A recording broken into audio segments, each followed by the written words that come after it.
Hello, hello, and welcome to another weekly reading. And last week was a big Pluto-y week, and this week is a big Pluto-y week. Also a big Aquarian week both weeks, because Pluto has moved into Aquarius. And last week, you may remember, we had the new moon in Aquarius, which was just on Friday, Saturday, depending where in the world you are. And we started the week with Mercury entering the sign of Aquarius, and immediately connecting with powerful, transformative, power dynamic shifter Pluto. And that meant by the point of our new moon, at the end of last week, the sun had entered Aquarius with Pluto, and then Mercury had met up with Pluto, and just before that new moon happened, Moon would have met up with Pluto. So 3 of the 5 personal planets tapping in to give us a little bit of a taste as to where we personally would be dealing with this next 20-year Pluto in Aquarius transit. And now this week, we have the last 2 personal planets coming to tap in. So it will, in very many ways, be a continuation of what you've already been feeling for the last week or so. And this time we're starting with, on the 13th, 14th, we've got Mars conjoining Pluto and entering Aquarius. That's going to be a little tricky. I've got In Tune as a blend, Forgive as a blend, Adaptive, there it is, as a blend, bringing in some hearts for the Valentine's energy and some little Cupid angel wings as well. Besides the fact that Mars is a bit of a challenging guy and Pluto's a bit of a challenging guy, at the best of times put them together and we've got a double whammy. One of them is very slow and intense. That's Pluto, and dark and cold. And the other one is really hot and fast and fierce. So it'll be interesting to watch yourself and see how that goes, how you maybe suddenly initiate changes, suddenly feel like you've put your roller skates on, and possibly even somewhat aggressively take action on things. I would be mindful of not becoming too combative, because you'll possibly feel that way in the moment, but getting into big, powerful conversations and arguments with people, probably it's not the week for it. Unless something's been building for a really long time and you suddenly find your courage to say the thing you couldn't say, then who knows? Wherever the chips may fall, it's probably going to be the right thing for you. And then later in the week, we will have Venus, the goddess and energy of love and what we value, doing the same thing, coming into Aquarius, meeting straight up with Pluto, and that will be the final of the 5 personal planets to give us a really full, well-rounded idea of how this is going to go. And personally, I can say I haven't been loving the lessons so far, but I think that's kind of Pluto's story. He's going to teach us the stuff we probably would rather not learn, because the lessons are often very uncomfortable. And remembering that Pluto's huge message is, I want you to surrender that thing that no longer serves you, that no longer grows you, that no longer helps humanity. I don't want to take it from you, but if you don't surrender it on your own, I might have to take it from you. So this is where it gives us the encouragement to try and figure it out, let it go on our own, which for those of us who have a lot of fixed energy, the fixed signs are Aquarius, where Pluto is now, Leo, Taurus, and Scorpio. So for those of us with a lot of fixed energy, it can be really hard to let go of things. So pick a number between 1 and 4, and that will be your biggest message for the week of this reading. And of course, it's a collective reading, so it's not a personal one, which I do offer. If you want to check out the link below this video, it gives us a collective energy for the week. And if you find yourself watching this in the correct timing of the week, or any time indeed, it will be there for you for a reason. And here we go. Zoom out. And we've got 1 major arcana card this week and 3 minors. We've got 2 pentacles cards and a swords. Swords is air and pentacles is earth.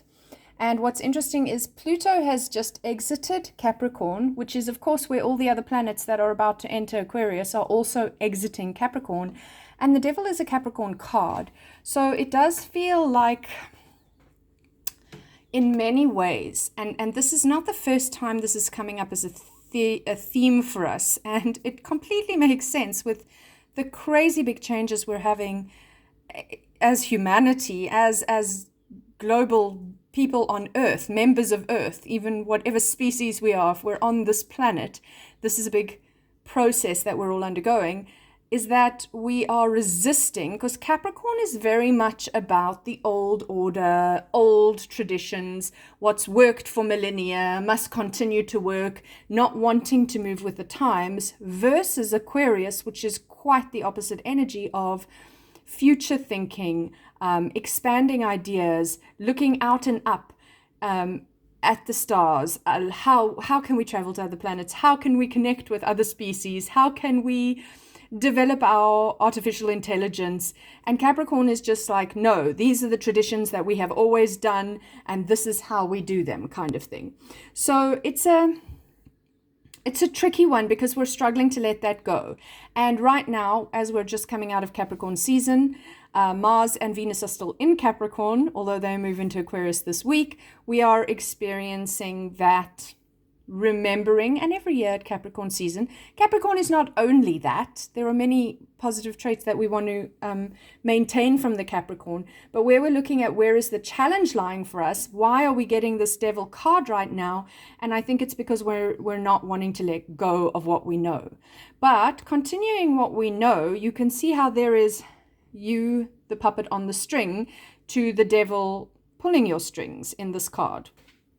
And that's very much like if you give over your power to get what seems like the thing you wanted. You know that saying, be careful what you wish for. And I know I've just jumped straight into the devil, but he seems like the very big theme for us right now. So if it's like, be careful what you wish for, but you said, I want wealth and I want security and I want this, and you kind of had all of those things, but it came at a great cost. It came at a cost of being controlled by the powers that be, the status quo, society's expectations, whatever you want to call it, we've been controlled. And that's where we've given over our power. Now, remember, Pluto is all about shifting power. Pluto allows things to go and go and go until they've gone too far, and then he goes no further. And he suddenly makes the big powers small and the small powers big. Aquarius is very much about power to the people, power to communities, power to tribes where you really connect with like-minded people, whereas Aquarius is, Capricorn is top-down power. The wealthy keep the money, the wealthy have the power, the wealthy control the narrative.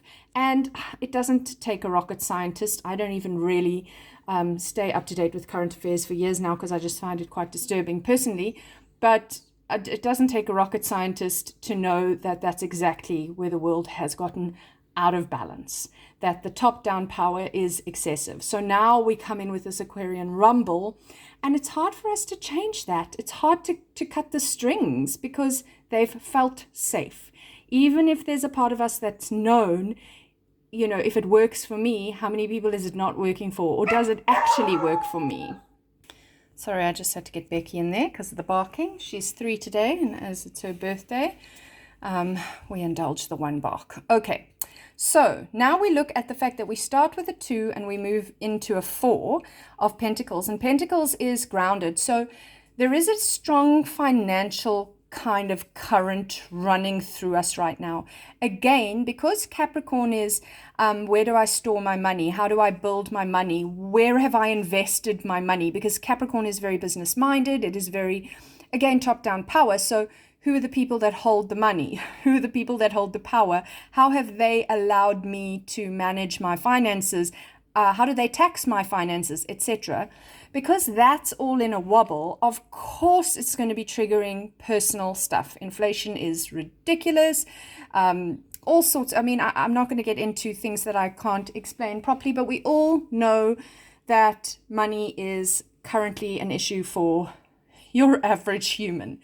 And so within this week's reading, as Mars, the how do I get what I want kind of guy, how do I motivate for change, how do I work, Venus, who is very much about finances and what is valuable and how do I make my time more cost effective, value myself, how do I charge for my services, all those kinds of things would be Venus.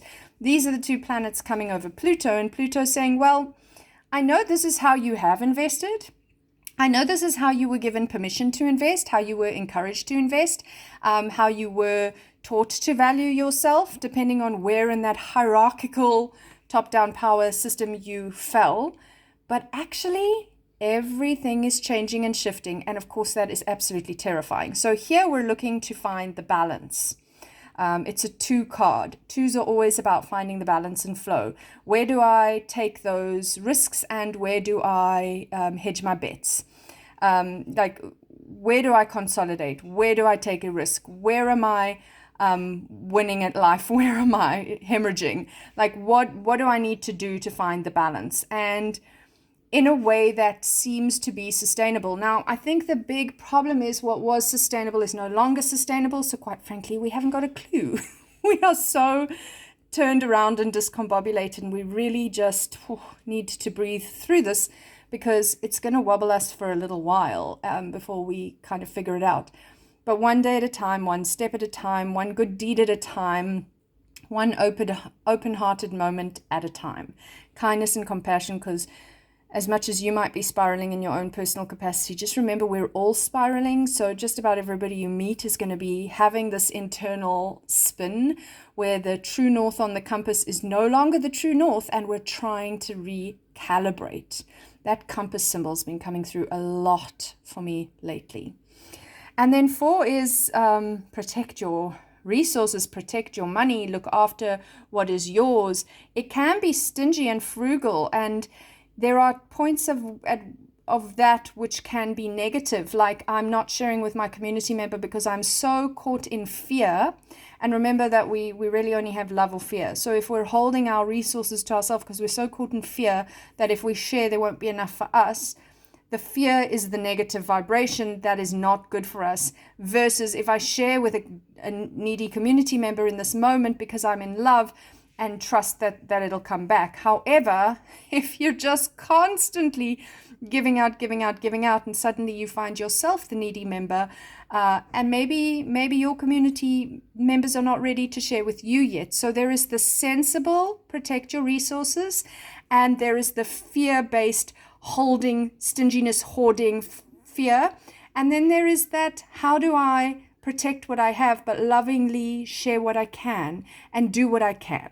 And I think this is something, again, it's so unknown right now. I just feel like it's one day at a time. It's one situation at a time, and tuning strongly into your body. What does that feel like for me? Do I know what fear feels like in my body? Do I know what my fear responses are? Maybe you're someone who immediately gets an upset stomach when you're afraid. Maybe you're somebody who immediately gets absolutely exhausted and needs to take to your bed. Maybe it's that churning in your stomach. That sometimes is a very similar hormonal release for excitement and fear.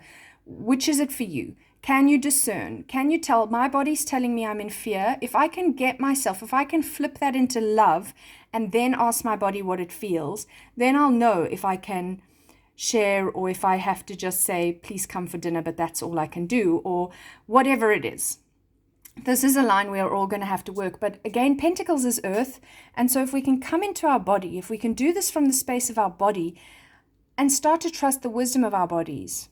And then the 9 of Swords is where we're getting all swirled up in the drama. We're becoming completely hysterical. We're becoming hysterical. And I mean, I have seen myself getting swept into this. Where am I either bringing the drama or where am I getting caught into other people's drama? Maybe it's a little bit of both. I feel like I'm living a nightmare. I don't know how to handle this. I don't know where to go with this. Remember, an air card means a swords card means an air card, which means a mental can't stop the thoughts from racing, getting myself into a drama spiral. So this is where we really need to go. How can I calm my mind? And I mean, meditation is an amazing tool. Walking out in nature, having a bath. There are so many seemingly ridiculously simple things that we can do that can really help us to flip the script a little, but they do require doing them when we catch ourselves in the space. And if you catch yourself being the drama and bringing the drama, take a deep breath, do something differently, change what's going on in your head. If you find yourself hooked into somebody else's drama, can I walk away? I mean, like if it's my child in the morning not wanting to go to school, can I walk away? Not really. I have to deal with the drama.